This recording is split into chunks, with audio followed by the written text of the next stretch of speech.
አሁን ቅድም በሰጠችው ልጅ ላይ ነበረኝ ባለቤቷ ነበርኩ ቅድሚያ ላይ የገባችው የፍችን ያስበውበት አይደለም ፈትቸሻለሁ ያልኩት ፈትቸሻለሁ ማለቱ እርግጥ ነው አይደል ያንገት ወይም የጆሮ ብር ከአይን ይጠብቃል ይላል እንዴት ይታያል ውዱእ የሌለው ሰው መንካት የለበትም የሚለው ነው ያዙት አንድ ሐዲስም አለ ግንኙነት እኔ ታንተ አልወልድም የሚለው ብዙ ትርጉም ሊኖረው ይችላል وما أرسلنا قبلك إلا رجالا نوحي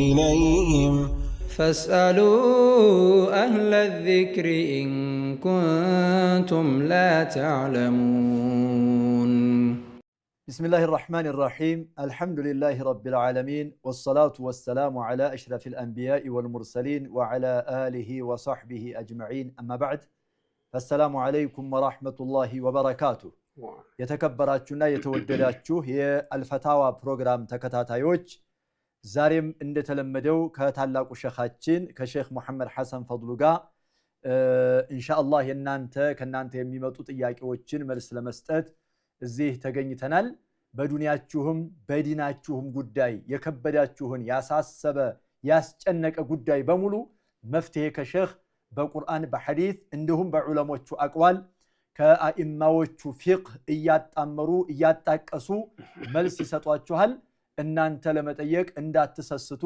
የሚያምሩ ጥያቄዎችን ይጠቅማሉ የምትሏቸውን እናንተ እንኳን ባይከብዷችሁ ሌሎች ሰዎች ይሳሳቱባቸዋል ይከብዷቸዋል የምትሏቸውን በማቅረብ ኢንሻአላህ እናንተም አንዱ አስተማሪና አንዱ ለኡማው ታጋይ መሆን ይተበቅባችኋልና እስክሪኑ ላይ በመታዩት ስልክ እየደወላችሁ ጠይቁ ጀዛኩሙላሁ ኸይረን ሼኽ እንኳን ደህና መጣችሁ እንኳን ደህና ቆያችሁ አልহামዱሊላህ السلام عليكم ورحمة الله وعليكم السلام ورحمة الله وبركاته مرحبا ከባለቤቴ ጋር ካሁን በፊት ተፋተን ነበርና ድምጽ ሩቅ ነው የሆነ ንካህ አለኝ ያልተጣራ ማለት ነው ያን ማወቅ ፈልጌ ነው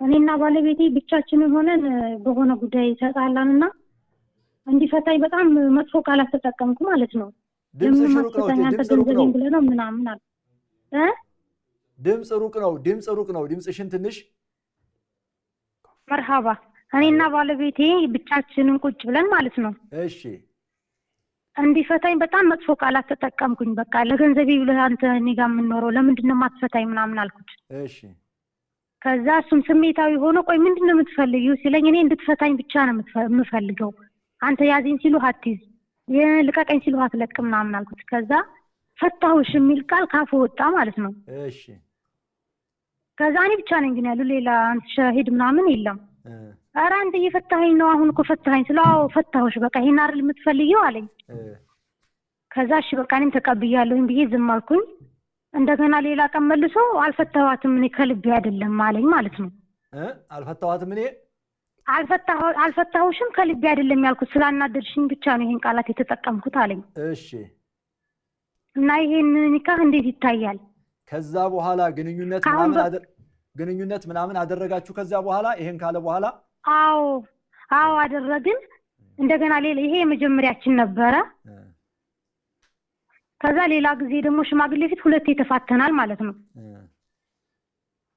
በሻሂድ ፊት ሁለቴ ፈቶኛል እና ይሄ ኒካህ አለኝ የለኝም ይሄን ብቻ ነው የምጠራጠረው መርሐባ ሁለት ጊዜ በተለያየ ጊዜ ነው በተለያየ ቀን ሁለት ጊዜ ፈቶኛል በሻሂድ ፊት እኮ በተለያየ ጊዜ ማለት ነው ጊዜውም የተለያየ ነው አዎ የተለያየ ነው በአመት ውስጥ ምናምን ነው የሚሄደው ሁለቱ ማለት ነው ሁለቱ በአመት ልዩነት ነው በሻሂድ ሁለት ጊዜ ፈቶሻል ብቻችሁን ደግሞ ሆናችሁ ቁጭ ብላችሁ በተናደደበት ጊዜ ወይም ደግሞ አንቺ የማይገባ ንግግር በተናገርሽው ጊዜ አንድ ጊዜ ፈቷል ሶስት ሆነዋል ማለት ነው طيب መልሱን ከሼኽ ታገኛለሽ ተከታተይቲ مرحبا እሺ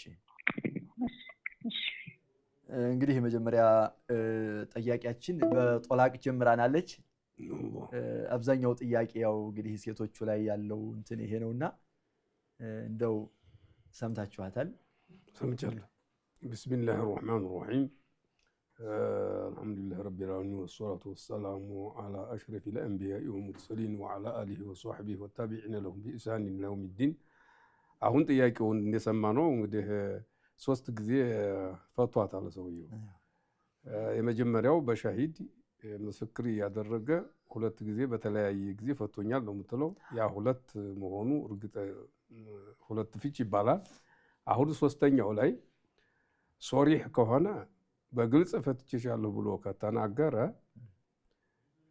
ይወድቃል አሽሙር እንደሆነ የተናገረው ኪናያ የሚባል ያሰብከው ምንድነው ይባላል ሂጂ ከሆነ ያለው ቤትሽ ሂጂ ወዲ ቤተሰቦች ተዞር በይ የሚል ነገር እንደሆነ ያሰብከው ኒካ ፍች ነው ወይንስ ለማስፈራራት ያህል ሌላ ነይተህ ነው ይባላል አሁን እሷ የምትለው ግን በግልጽ የፈታት ትመስላለች ሶሪህ ነው ሶሪህ ተሆነ ቁጣ የሚባል ነገር ደግሞ አለ ተቆጥቼ ነው ብሏል ነው የምትለው ቁጣ መቼም አንድ ሰው ሳይቆጣ ሚስቱን አይፈታም የቁጣው አይነት መታየት አለበት በጣም ዲካ ያለፈ ቁጣ ሆኖ ወደ ብዴት ይወሰደ በኋላ የተናገረውን የማያውቀው ቀድር ሆኖ ከሆነ ላይ አይወድቅም እንላለን እንደ ብዲ እንደ ቀውስ ነው ማለት ነው ግን ይሄ መለስተኛ ቁጣ ከሆነ ይወድቃል በኒካ መጫወት የለበትም ሰው ኒካህ ደግሞ ቧልታ የሚገባው ማለት ነው ይሄ ፍች የሚባለውና ኒካ የሚባለው ነገር ቧልታ የሚባለትበት አይደለም አላህ በዛ አታላግጡ ነው ያለው በቁርአን በአላህ ህግ ማላገጥ የለም መቀለድ تلك حدود الله ብሎ تلك حدود الله ብሎ ያለ ህግ ናቸው እነዚህ ولا تقربوها ይላል فلا تعتدوا ይላል እንደ ድንበር እንዳታልፉ እንዳታላግጡባቸውም ይላል እና ይሄ የተፈታ ነው የሚመስለው ደግሞ እንዲህ ያላት ደግሞ ሰው መፋታቷን ያወቀች አሁን ደግሞ ተገናኝተናል ትላለች ይሄም ራሱ ወንጀል ነው አንዲ መፍትሄ ሳይገኝ ግንኙነት ማድረግ አይገባም ተከለከለ ነው ኢስቲግፋር ማድረግ አለባቸው አሁን እንግዲህ 3 ሰላሟላ ሌላ አግብታ ፈቷት ያኛው ኢደዋ ታላለቀ በስተቀር ወዲዚህ ወዲ መጀመሪያው መመለስ የለባትም አላህ Subhanahu Wa Ta'ala من حتى فإن طلقها من بعد حتى تنكح حتى فلا تحل حتى تنكح زوجا غيره ሌላ ባል እስከምታገባ ድረስ ኢደዋ ያዲሙ ፈቷት ኢደዋ እስከሚያልቅ ድረስ ወዲ መጀመሪያው ባሏ መመለስ አትችልም ስላለ ይሄ ሸሪዓ ነው ሸሪዓ መከበር አለበት 3 ተፈታለች ነው ምን ነው ነው جزاكم الله خيرا طيب السلام عليكم ورحمة الله وعليكم السلام ورحمة الله وبركاته مرحبا عندي ጥያቄ ለመጠየቅ ነበር እሺ ቀጥይ እህቴ እሺ እኔ ጥያቄ ከአባቴ ከተጣላሁኝ እኔ ከባለቤቴም ከኔም ጋር ከአባቴ ከተጣላን አሁን አማት ሊሆን ነው እሺ አሁን እሱ አባቴ በጣም ደክሞታል ሌሎቹ እህቶቹ እኔ ለቤቴ ለልጆቼ ብዬ የሱን ሐሳብ ሰምቼ እስካሁን ሄጄም አልዘየርኩትም በስልክም ብዙም ጊዜ ባለቤቴን ፈርቼ አላናግረውም የሱ ሀቅ እንዴት ይታያል በኔ ማለት ነው مرحبا የአባቴን ላስቀድም የባሌን ላስቀድም ማለትሽ ነው አይደለም አባቴ ከኔ አባት ትንሽ ከባለቤቴ በሆነ ነገር ተራሽተው ነበር አሁን አመት ሆኗል ከሱም አውፋው አልተባባሉም እኔ አንዳንዴ በመሃል ራሱን የሚደውልልኝ እንጂ እኔ ባለቤቴን እንዳይከፋው ብዬ አባቴም ጋር አልሄድም ቆየሁኝ አሁን አመት ሆነ ረመዳንም መጥቷል አሁን ይሄ ነገር በኔ በጣም ያባቴ ሀቅ አይኖርብኝም ወይ እሺ مرحبا ግልጽ ነው እሺ ተከታታይ ከሾቹ ይሄው ነው አባቷ ጋር ተጣልታለች ባሏም ተጣልቷል ባሏ እንዳይቀየም የባሏ ሐቅ ይቀድማል ወይስ ያባቴ ሐቅ ይቀድማል ነው ጥያቄው መሰረቱ ትክክል ነው ይሄ ያባቴ ሐቅ የሚቀድምበትም የባል የሚቀድምበትም ይኖራል የባል ሐቅ የሚቀድምበት መሰለን ተቤት አለመውጣት ተቤት መውጣት የለባትም እሱ ያዘዛትን መፈጸም አለባት ቤቱ ላይ እሱ የማይወደውን ሰው ማስገባት የለባትም በሚለው እውነት ነው ይቀደማል እሱ ግን አባትን ማኩረፍ ደግሞ ክልክል ነው አባትሽን አኩርፊ ብሎ ከሆነ ተመቀባይነት የለው ማንኛውም ሰው في معصية الخالق في معصية الخالق لا طاعة لمخلوق في معصية الخالق بوانجل فطورن متعزز الله ለመወንጀል የለምና ይሄ አባትን ማኩረፍ ወንጀል ነው ባሏን አስከፋለሁ ብላ በአባቷ ማኩረፍ የለባትም ባይሆን እኛ እንደ መስላሃ ሁሉም እንዲታረቁ ማድረግ አለባት አባቷና ባሏ ሽማግሌ ጠርታ በምን እንደተጣሉ ሽማግሌ አይቶ እንዲያስታርቃቸው መደረግ አለበት ነው ምንለው እንጂ አባቷን ማኩረፍ የለባትም በስልክ ማናገር አለባት ማለት ነው ቢያንስ እንደው እሷ እንኳን እንዲታናግር መፍቀድ ያለበት እሱ መፍቀድ ያለበት እንዲፈቅድ በሽማግሌ ተጠይቀው ሸሪዓው ማይፈቅድልህም አባት የለም ማኩረፍ ብላ ታናገረው ይገባል በተወሰነ ጊዜ ሂዲ አባቷ እንዲተጠይቅ መፍቀድ ያለበት ይሄም የማይሆን ከሆነ በስልክ እንኳን አባቷን መጠየቅ አለባት እንጂ ባሌ ይከፋዋል ብላ አባቷ ጋር መቆራረጥ የለባትም ነው ምንለው مرحبا ያላህ የእናትና አባት መብት በጣም ከባድ ነው وقضى ربك الا تعبدوا الا اياه وبالوالدين احسانا الله የሱ መብት ጋር እየጨመረ ሁለተኛ ያረገም ያመጣው በብዙ ቦታ ላይ በቁርአን ላይ የእናትና የአባትን መብት ነው مرحبا السلام عليكم ورحمة الله አማን ናችሁ አሁን ቅድም በሰጠችው ልጅ ላይ ነበረኝ እሺ ባለቤቷ ነበርኩ ቅድም ቅድሚያ ላይ የገባችው እሺ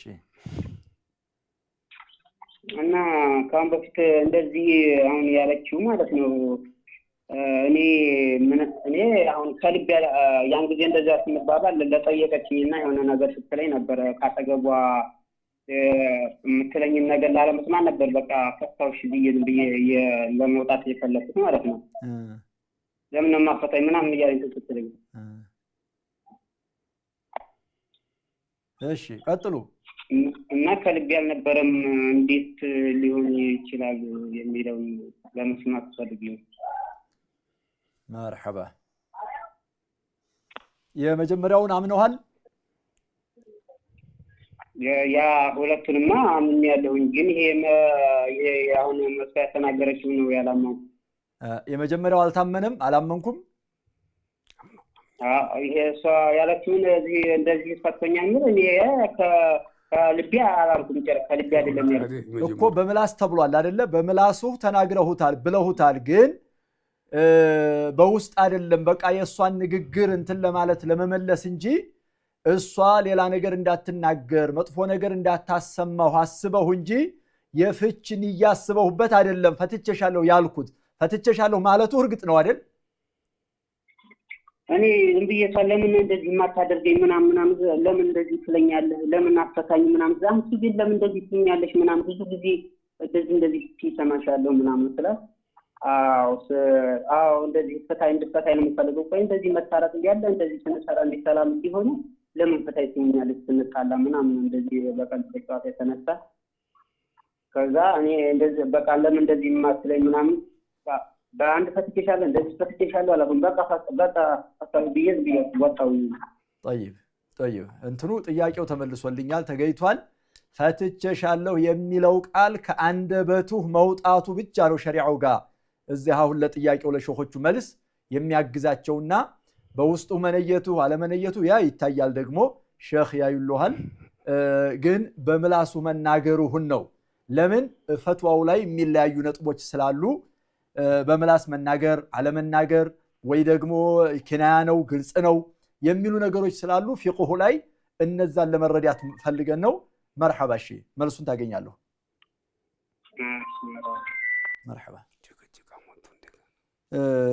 ያው ሼኽ እንትን ነው صريح ብሏል እሱ ያለው ግን በልብ ያልነየትኩትም እሷን እንትን ስትለኝ እሷን መመለሻ ሌላ ነገር እንዳትናገረኝ ነው የሚሉት። ይሄ እኮ አይባልም እኮ ሶሪህ ተሆነ ያው ፉቃሆቹ ብዙዎቹ እንደው ሻዝ እንዲሆን እንጂ ንያ ሶሪህ ላይ አለ የሚለው ቀውሉን ሙዕተበር አይደለም። ሶሪህ ተተናገረ ይፈተን ነው የሚለው። ሰላቱን ጅዱን ነው ቀድሞ ሶሪህ ሆነ ሶሪህ ጦላቅ እኮ ንያ የሚያስፈልገው አሽሙር ላይ ነው። እና እንግዲህ የፈለጉትን ቀስ ብለው ይናገሩና እንደገና በኋላ መፍትሄ ይፈልጉልን ይላሉ። እኔ ማውቀው መቼም በሶሪህ ንግግር ላይ ኒካሁ የወድቃል ንያ ያስፈልገውም የሚለውን ነው። አንቱ ያወኩትን መናገር ብቻ ነው። ዝምታም ያለብኝ ይሄ ነው። የኪታቡ ላይ ያለውን ሰጥሩ ላይ ያለውን ያመንኩበትን ያወኩትን መናገር ነው ያለብኝ ብቻ ነው። የሶሪህ ጦላቅ ንያ እንደማያስፈልገው ነው እኔ የማውቀው። መርሐባ። ሰላም አለይኩም ወራህመቱላህ። ወአለይኩም ሰላም ወራህመቱላህ። ጥያቄ ነበረኝ። እሺ እኔ መጀመሪያ ረመዳን ላይ ማለት ነው ረመዳን አንድ ሲጀመር በስምና ነበር ነፍሰ ጡር የሆንኩት እና ረመዳን 30 ቀን ሙሉ አልጾምኩም። ረመዳንን 30 ቀን አልጾምኩም። መድኃኒት ወስድ ነበር። አልጾምኩም። ምን ሆነሽ ነው? በሕክምና ነበር ያረገዝኩት። በሕክምና ነበር ያረገዝኩ? አዎ። እና የማይቋረጥ መድኃኒት ነበር፣ መድኃኒት ወስድ ነበር። እሺ። ከዛ በኋላ ረመዳን ውስጥ ደርስ ድረስ ያው ነፍሰ ጡር ነበርኩ። መጾም አልቻልኩም። ያኛው ረመዳን ገባ። እሺ። ከዛ በኋላ እንደገና በሶስት ወር ነበረ ያኛውን ጾም ሲልና ያኛውን 10 ቀን ጾምኩለት። ደግሞ ዞሮ ሁለተኛው ረመዳን ገባብኝ። ከዛ በኋላ ያለውን 10 ቀን በዛኛው ጾምኩና ከፋራ አለብኝ። እንዴት ነው? የመጀመሪያውን ረመዳን 30ውን ማልጾምሽም ነፍሰ ጡር ስለነበርሽ መድኃኒት እያዋጥሽ ስለነበር ከዛ 10 ቀን እንደጾምሽ ሁለተኛው ረመዳን መጣ። አዎ። እሺ መርሐባ መርሐባ። ውድ ተመልካቾቻችን የእህታችንን ጥያቄ ኢንሻአላህ ከአጭር ረፍት ተመልሰን ስንመጣ እንመልስላታለን ኢንሻአላህ። እስከዛው ድረስ አትርቁ፣ ጠብቁን። ባረከላሁ ፊኩም። وما أرسلنا قبلك إلا رجالا نوحي إليهم فاسألوا أهل الذكر إن كنتم لا تعلمون. ውድ ተመልካቾቻችን ከአጭር ረፍታችን ተመልሰን ተገናኝተናል። ያለነው አልፈታዋ ፕሮግራም ላይ ነው። ጥያቄዎቻችሁን እየደወላችሁ በማቅረብ ከሼህ መልስ ታገኛላችሁ ኢንሻአላህ። ሼህ ከረፍታችን በፊት አንዲት እህታችን ደውላ ነፍሰ ጡር ሁኜ በመድኃኒት ነበርና ያረገዝኩት መድኃኒት ስለምጠቀም ረመዳን ሙሉ አልጾምኩም። ከዛ በአመቱ ውስጥ 10 ቀን ጾሜ ያኛው ረመዳን መጣ፣ ከፋራ አለብኝ ወይ ነው የምትለው። እንግዲህ አንድ ወንድም ሆነ ሴት ቀዷ ያለበት ሰው ሌላው ረመዳን እስከሚመጣ ድረስ ችግር ሳያገኘው አቆይቶ ሁለተኛው ረመዳን እስከሚመጣ ድረስ የደረሰበት እንደሆነ ከፋራ አለበት። ቀዷ ተማውጣቱም ጋር በየቀኑ ፊዲያ መስጠት አለበት የሚል መዝሀብ አለ። የሻፊ መዝሀብ ነው። ግን ምን ሐይሱ ደሊሉ ተደሊሉ በኩል ስናይ ግን ጠንካራ ማስረጃ የለውም። ያለባት ቀዷ ማውጣት ብቻ ነው። መርሐባ። ሰላም አለይኩም ወራህመቱላህ። መርሐባ። ጥያቄ ነበር። እሺ። ባለቤቴ ብዙ ጊዜ እፈታሻለሁ ብሎ ያስፈራራኝ ነበረ በፊት ማለት ነው። እሺ። እና ይሄ ነገር ፍቺ ነው ፈታሻለሁ ብሎ ያስፈራራኝ ነበረ። እሺ። ፈታሻለሁ ነው እንጂ ፈታሁሽ የሚል ቃል አልወጣውም። ፍችም ነሽ አላለም። ፈታሻለሁ ብቻ ነው ያለው። ፈታሻለሁ እንዴ ፈታሻለሁ ለኝ። طيب እሺ። ተኛ ጥያቄ ደግሞ ከሱ ጋር እንደዚህ የዛኔ ለዚህ ተመጣጣ ወላሂ ባንተ ልጅ አልወልድም ብዬ ነበር። እሺ።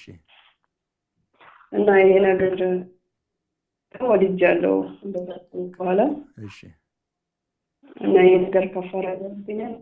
እሺ መልስ ተከታታይ ብዬ ስለማንኩኝ መርሐባ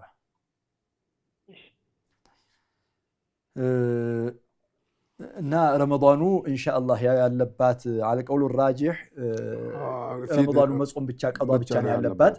ፊዲያም ከፋራም ምንም ነገር የለባትም። 20ውን ቀን መጾም ማስተካከል ነው የሚገባት ማለት ነው። መርሐባ ሌላው እህታችን ባሌ ሁል ጊዜ ያስፈራራኛል ፈታሻለሁ እያለ ፈታሁሽም አላለም ፍችነሽም አላለም ፈታሻለሁ ብቻ ነው ተኽዊፍ ነውና ይሄ ፍች ይሆናል ወይ ትላለች። ይሄ ፍቻ ይሁን ማስፈራራት ፍቻ ይሁን ፈትቻለሁ ሲል ወይ አንቺ ፍቺ ነሽ ሲል ነው እንጂ ወይ አሽሙር ነገር የተናገረ እንደሆነ አሽሙሩን ምን ነይተህበታል እንላለን። ጦላቅ ሽቴበታል ታለ ይወድቃል። አሁን ይሄ ግን አሽሙርም አይደለም ግልጽ ፍቺም አይደለም ማስፈራራት ነው። ምንም በማስፈራራት የሚወድቅ ነገር የለም። መርሐባ ሰላም አለይኩም ወራህመቱላህ። እሱን ግን እንመክረዋለን። ለምን ያስፈራራል እንዴ? ማስጨነቅ የለበትም ሴትን ፈታሻለሁ እያለ።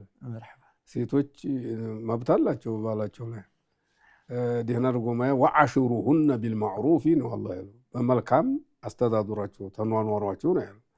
ፈታሻለሁ ይወል በየጊዜው ማስፈራራት ደህና መኖር አይደለም ማስጨነቅ ነው። እንደዚህ ማለት የለበትም። ወይ እሷ የምታጠፋው ነገር ታለ ታስተካክል እንዲህ ያድርግሽ እንደሆነ ይህን ነገር ማትተይው ከሆነ ፈታሻለሁ ከሆነ የሚለው እሷ ደግሞ ያንን እሱ የማይወደውን ነገር መተው አለባት። ሰላም አለይኩም ወራህመቱላህ። ሰላም ወራህመቱላሂ ወበረካቱ። መርሐባ ሰላም ናችሁ? አልሐምዱሊላህ። እሺ የኔ ጥያቄ ምንድነው ማለት ነው አሁን አንዲት ሴት ለምሳሌ ሃይዲ ላይ ሆና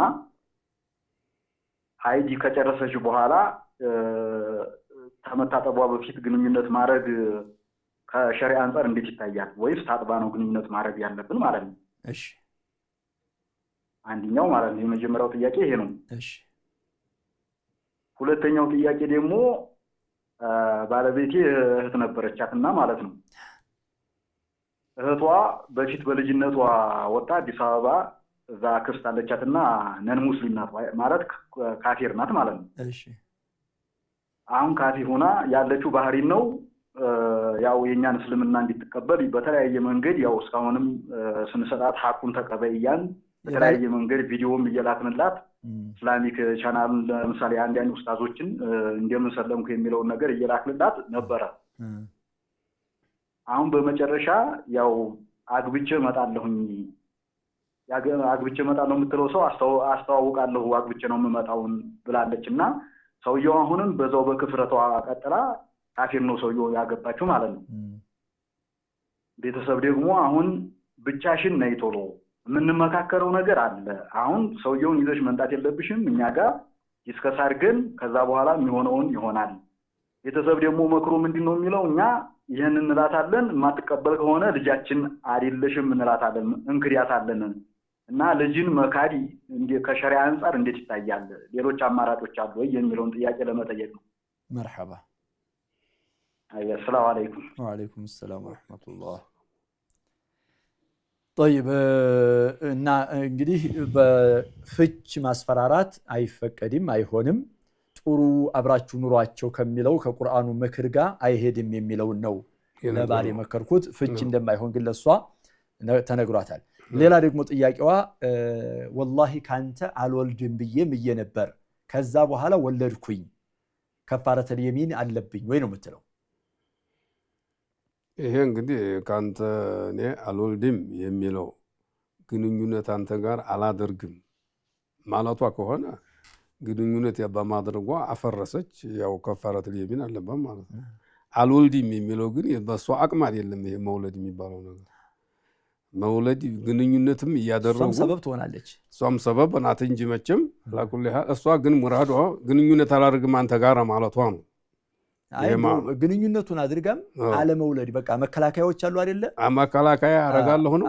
መከላከያ ተጠቅሜ ግንኙነቱን ሳትከለክል መውለድ የሚባል ልጅ ካንተ አልወልድም ይሄን ማለት ቆይ ላብራራ። ግንኙነት እኔ ታንተ አልወልድም የሚለው ብዙ ትርጉም ሊኖረው ይችላል። ዝም ብዬ ታንተ አላህ ልጅ አይሰጠኝም ያልወልድም ማለት ከሆነ ይሄ የእሷ ስራ ስላልሆነ ምንም የለባትም ብትወልድ። ግን እኔ ለአንተ ተምኪን አላደርግም፣ አንዴ ላይ አንተኛም ወይ ደግሞ ኪኒን እይዛለሁ መርፌ ወጋለሁ ወይንም ደግሞ ሁቡብ ከና አወጣለሁ ብላ ከሆነ ያን ሳታረግ ታረገዘች አፍርሳለች ማለት ነው። ከፋረቱ ለሚን አለባት ማፍረሱም ደግሞ ይገባል። ይሄ ለምን ኸይር ነው። ይሄ صحيح ተባሏ መውለድ ኸይር ነው። ነብያችን አለይሂ ሰላቱ ወሰለም ኸይርና በአንድ ነገር ምላችሁ ስታበቁ ያ የማላችሁበት ነገር መሰራቱ ኸይር ተሆነ አፍርሱና ከፋራ አውጡ ነው ያሉት። ከፋራ ማውጣት አለባት ማለት ነው። السلام عليكم ورحمة الله. وعليكم السلام ورحمة الله وبركاته. ጥያቄ ነበረኝ ሼህ። እሺ ቁርአንን ያለ ወዱ መቅራት ይቻላል በስትንጃ ብቻ? እሺ ሳትነኪ ነው ቁርአኑ? ሁለተኛው ጥያቄ ደግሞ ቁርአኑን ሳትነኪ ነው? አይ ቁርአኑን ይዤ ማለት ነው። ይዤ መንካት ቁርአን መንካት ያለ ውዱእ ማለት ነው። እሺ ሌላው ወንድማችን የጠየቀው አንድ ሴት ከሐይዷ ስትጸዳ ያለ ትጥበት ሳትታጠብ በፊት ግንኙነት ይቻላል ወይ የሚል ነው። አይ ብዙዎቹ ዑለማዎች ታልታጠበች አይሆንም ነው ያሉት። ማስረጃ የሚያደርጉት ሐታ የጥሁርና ነው ያላል። فإذا تطهرن فأتوهن من حيث أمركم الله። ተطهرن ማለት የታጠቡ ጊዜ ማለት ነው። የጸዱ ጊዜ ተገናኟቸው አላህ ተፈቀደበት ቦታ ይላል። እና ይሄን ስላለ እስከሚታጠቡ ድረስ መሶበር አለበት ሰውየው እስከምትታጠብ ነው። ታትታጠብ ተተገናኘ ስተት ሰርቷል። ግን ወንጀሉ ወንጀል ነው ባይሆን ቅጣት አለበት የሚል እዚህ ላይ የለም። በሐይዷ ላይ የተገናኘ እንደሆነ እዛ ላይ ነው ሶደቅ አለበት የሚለው። ያንንም ዱኢፍ ነው የሚሉ አይጠፉም። ሸህ መሐመድ ሸህ እንኳን ያንን ሶሂህ ነው ይላሉ። ሌሎቹ መውቁፍ ነው ምናምን ብለው ነበር። ለኩል ያህል ሐይድ ላይ ሲሆን ቅጣት አለ። ሐይዷ ታበቃይ በኋላ ሳትታጠብ ተሆነ ክልክል ነው። ግን ይሄን ያህል ቅጣት አለበት የሚባል አይደለም። ኢስቲግፋር ማድረግ ነው ያለበት። በሐነፊ መዝሐብ ግን አቡ ሐኒፋ ሁለት ነገር ብለዋል እዚህ ላይ ኺላፉን ለመናገር። ደሞ ያቆመው አክሰር አልሐይድ ሳይደርስ ከሆነ ታስር ቀን በፊት ከሆነ ክልክል ነው ይላሉ። ታትጣጠብ መገናኘት ለአስር ቀን ተሞላት በኋላ ከሆነ ያቆመው አክሰር አልሐይድ እነሱ ዘንድ 10 ቀን ነው። ከዛ በኋላ ባትታጠብም ቢገናኛት ወንጀል የለበትም ይላሉ። ለምን ከዛ በኋላ ቢመጣም ኢስቲሃዳ ነው ሐይድ አይሆንም።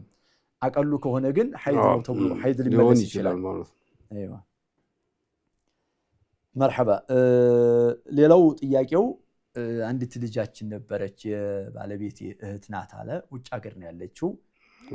እስልምናዋን ለቃ ሙርተዳ ሆናለችና ቤተሰብ ልጃችን አይደለሽም ካልተመለሽ የሚል አዝማም ያለና ልጅ መነፍየት ይቻላል ወይ? የኔ ልጅ አይደለህም ማለት የኔ ልጅ አይደለሽም ማለት እንዴት ይታያል ይላል። እንግዲህ ልጅ አይደለህም ማለት ልጅ አይቻልም። አንዴ ትልቅ ተሆነ በኋላ ቢከፍርም ባይከፍርም ያው መቼም ዲኑን ስለሚወድ ሰው አንድ ሰው እኛ ዲናችንን የማይወድ ሰው አንወድም ተኛ ገለል በል ዘወር በል ማለት ይቻላል። ለማስፈራራትም ለዲኑ ሐሚያ ማለት ነው እንጂ ልጅ አይደለም ቢል ልጁ መሆኑ አይቀርም። አንድ ሰው ልጅ አይደለም ማለት የሚችለው ሲወለድ ገና ሲወለድ ተህኒአ ሳይቀበል እንኳን ደስ አለህ እያለ ነገር ሲያመጡለት ሳይቀበል የኔ አይደለም ማለት ይችላል ይላል። ለዛም ደግሞ ብዙ መዘዝ አለው። ግን ይሄን ያለ እንደሆነ ደግሞ ሊዓና አለው ሚስቱን ሰደባት ማለት ነው። ዝሙት ሰርታለች ማለቱ ነው። ስለዚህ ሊዓና አለ መረጋግም አለበት። ያው ሁሉ ጣጣ አለበት። ልጅ እንኳን በልጅነት እንኳን ቢሆን ማለት ነው። አንዴ ትልቅ ተሆነ በኋላ ልጅ ነው ሲል ኑሮ አሳድጎ ሲያበቃ እንተ ልጅ አይደለም ማለት አይችልም። ግን እኛ ሃይማኖታችን ሙስሊም ነን እስልምና ነው። አንቺ ከፍረሻል ካፊርና ሙስሊም ወዳጅ አይደለምና እኛ አንቺ ጋር እንካሃዲም ማለት ማኩረፍ ለዲኑ ሲባል ይቻላል። ማስፈራሪያም ይሆናል ምናምን እንድትመለስ ማለት ነው። ይሄ ነው የሚባለው። ባልሽ ጋር አትምጪ አንቺ ራስሽ ነይ ማለታቸውም ምን ፋይዳ ነው? እሱም ተከትሎ ቢመጣ አብረው እሱ ጋር ሆኖ ቢመክሯቸውና ዳዕዋ ቢያደርጉላቸው ይሻላል። ሌላው እህታችን ያለ ውዱእ ቁርአን መቅራት እንዴት ይታያል ትላለች። ያው ቁርአን መቅራትና ቁርአን መንካት ይለያያል። ሁለቱንም እስቲ ቁርአን መቅራት ያለ ውዱእ ሳይነካ ሙተፈቅ አለይህ ይቻላል። በሌላ ነገር ይዞ ወይ ሌላ ሰው ይዞለት አንድ እንትን እንጨት ላይ አድርጎት ለግን እያየ መቅራት ይችላል ሳይነካ ውዱእ የሌለው ከሆነ። መንካት የሚለው ላይ ግን ጅምሁሩ ዑለማ አይበቃም መንካት በውዱእ የሌለው ሰው ነው ያሉት። አንዳንድ ሰዎች አይጠፉም ይበቃል የሚሉ እንትና ላይም ምንድነው ወአላ ተመሰል ሙስሐፍ ያንም አለ ሱረቱል ዋቂዓ ላይ ላ የመሱሁ ኢለል ሙጠሃሩን ያለውን በሌላ ትርጉም በመስጠት መላእክቶቹን ነው አስቀድሞ ፊ ኪታብ ወኢነሁ ፊ ኪታብ መክኑን ብሎ ነበር። መክኑን ማለት መሕፉዝ ማለት ነው። ለውሐል መሕፉዙን ነው።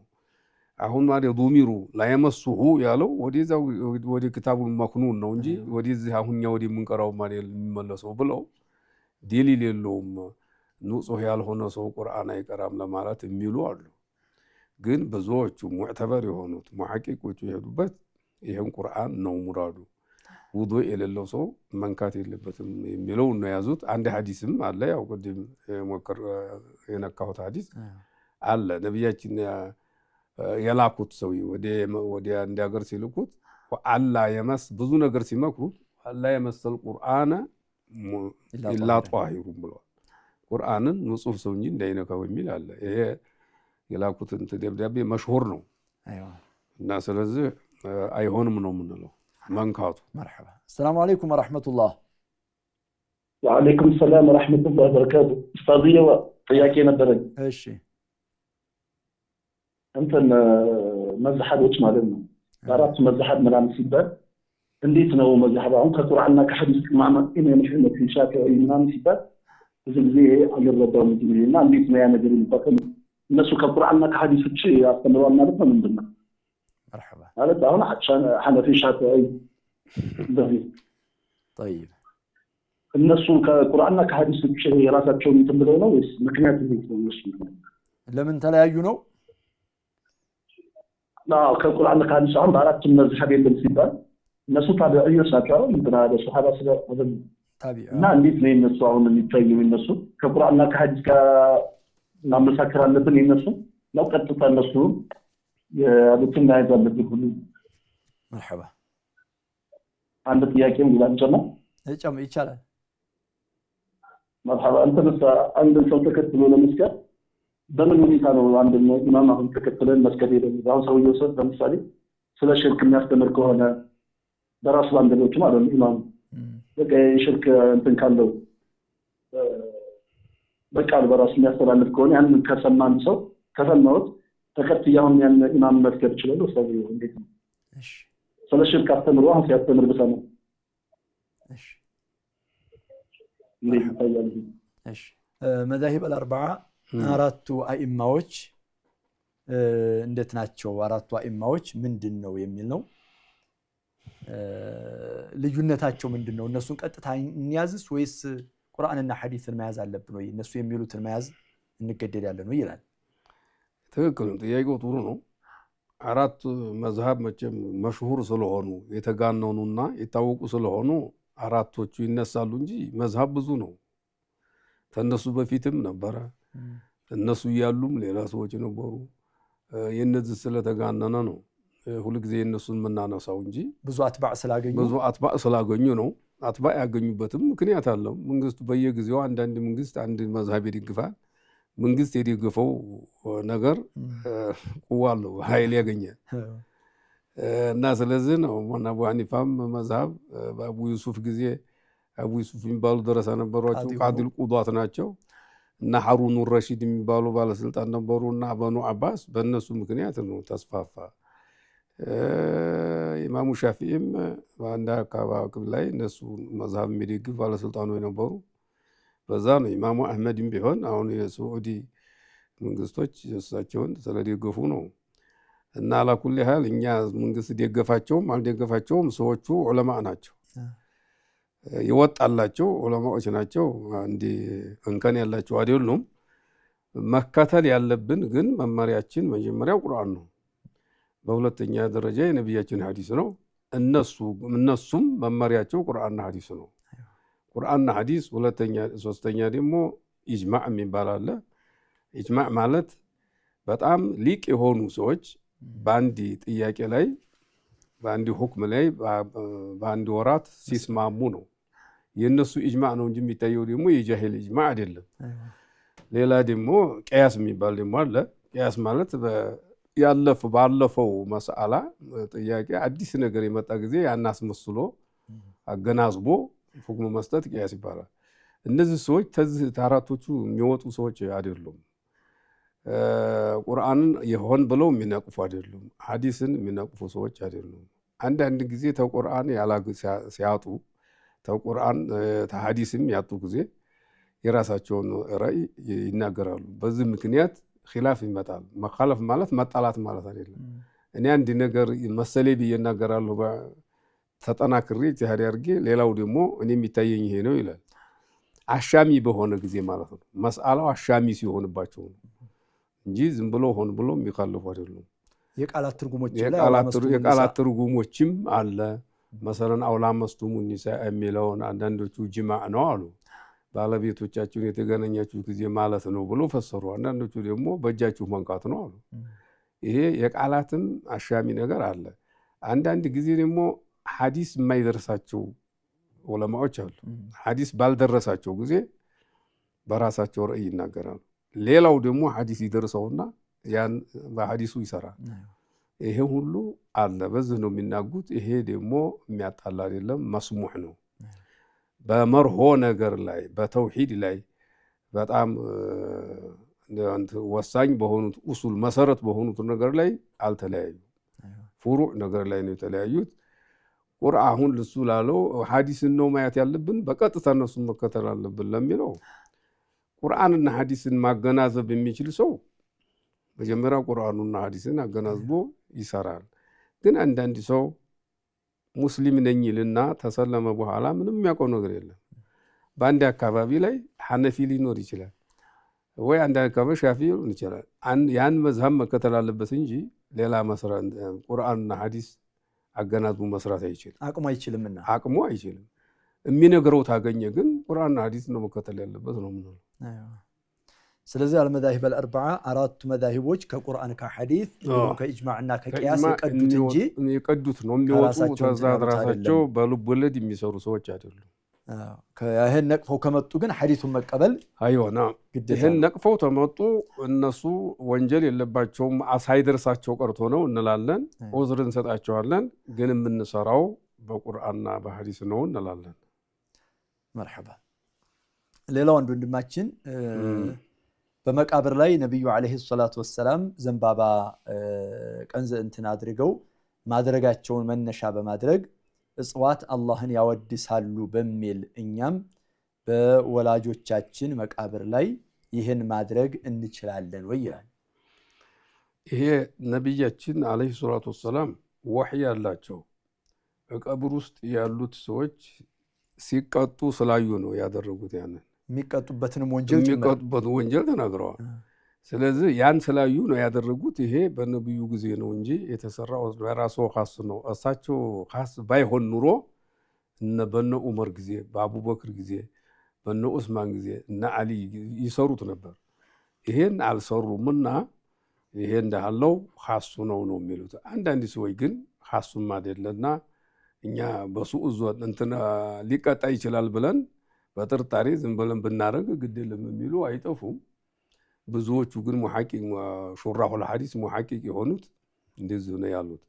ይሄ ለሌላ አይሆንም ነው ያሉት። ሰላም አለይኩም ወራህመቱላህ።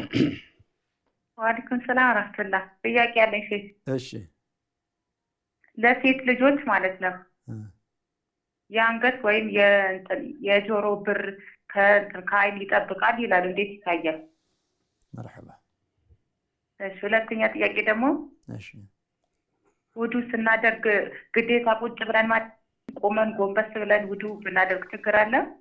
እሺ እና ደግሞ ክፍት በሆነ ነገር ለምሳሌ በጆክ ነገር ውዱ ብናደርግ ውዱ ስናደርግ በርግጥ ጆኩ ላይ ይንጠባጠባል እና እሱ ውዱ እንትን ይላል። መርሐባ። እሺ ሶስተኛ ጥያቄ ደግሞ ይቅርታል። እሺ ተቀጥይ።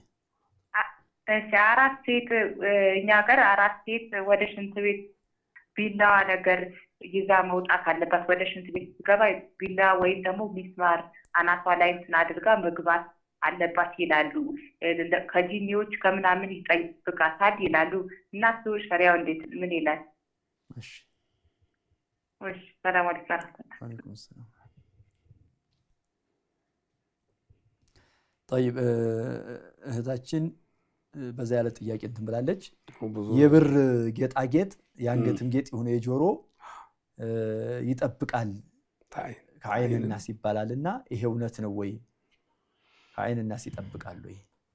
የለም፣ ይሄ እንዳለው ነገር በሸሪዓ ውስጥ የለም። ለሴቶች ጌጥ ተፈቅዶላቸዋል ያርጉ። ጆሮአቸውም ላይ ያርጉ፣ አንገታቸውም ላይ ወርቅም ቢሆን ብርም ቀለበትም ቢሆን ማድረግ ይችላሉ። ጌጥ ነው። ለባላቸው ለማጌጥ ያደርጋሉ እንጂ ተዓይን ይጠብቃል የሚል መረጃ የለም። እንደውም ይሄ ወደ ሽርክ ስለሚሄድ እንዲህ ያለውን ማመን የለባቸው፣ መራቅ ነው ያለባቸው። መራቅ ነው። ተሚማ እንደሚባለው ይሆናል። ለአት መን ተዓለቀ ተሚመተን ለአተመ አላሁ ለሁ ብለዋል። ተሚማ የሚባል ኩድአማ ይሉታል፣ ሂርዝ ማለት ነው። ያን የሚያንጠለጥል ሰው አላህ አይሙላለት አሉ። እና ደግሞ አላህ በሱ ጋር የነየተውን የጠረጠረውን ያደርግበታል። እንደዚህ ማድረግ የለበትም ብለዋል። ነው ሽርክ ነው፣ የሽርክ መንገድ ነው ይሄ። ቁመን ውዶ ማድረግስ ይቻላል ወይ? እንዲሁም ክፍት በሆነ እቃ ውዶ ማድረግ ይቻላል ወይ?